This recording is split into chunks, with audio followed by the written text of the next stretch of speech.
ఈ వీడియోను మీకు సమర్పిస్తున్నవారు Godavari Krishna cooperative society limited.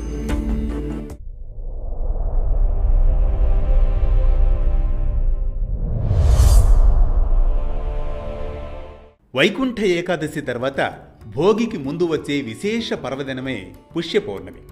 పుష్యమాసంలోని శుక్లపక్షం పౌర్ణమి తిథిని అంటే జనవరి 3వ తేదీని పుష్య పౌర్ణమిగా జరుపుకుంటారు.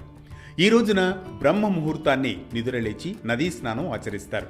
లక్ష్మీదేవి శ్రీ మహావిష్ణువులను ఆరాధిస్తూ రోజంతా ఉపవాసం ఉండి సాయంత్రానికి దీక్షను విరమిస్తారు. అనంతరం దాన ధర్మాలు చేస్తారు. ఇలా చేయడం వల్ల సకల పాపాలు నశించి మోక్షం లభిస్తుందని భక్తుల విశ్వాసం. ఈ పౌర్ణమితోనే ప్రసిద్ధ మాఘ స్నానాలు ప్రారంభమవుతాయి. ఈ రోజున సూర్య చంద్రుల్ని సైతం ఆరాధించాలని మన శాస్త్రాలు చెబుతున్నాయి.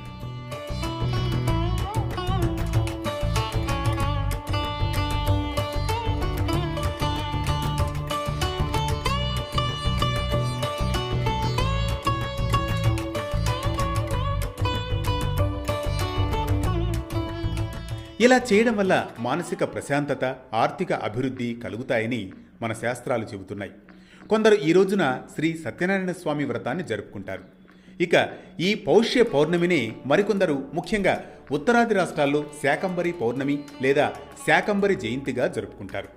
ఆహార సంక్షోభాన్ని తగ్గించేందుకు ఇదే రోజున దుర్గాదేవి భూమిపై శాకంబరిగా అవతరించిందని భక్తుల విశ్వాసం. అమ్మవారిని అందుకే కూరగాయలతో అలంకరించి పూజిస్తారు. మరో భక్తి రాగం ధర్మ దీపంతో మళ్ళీ కలుద్దాం రేపటి పరమాత్మతో.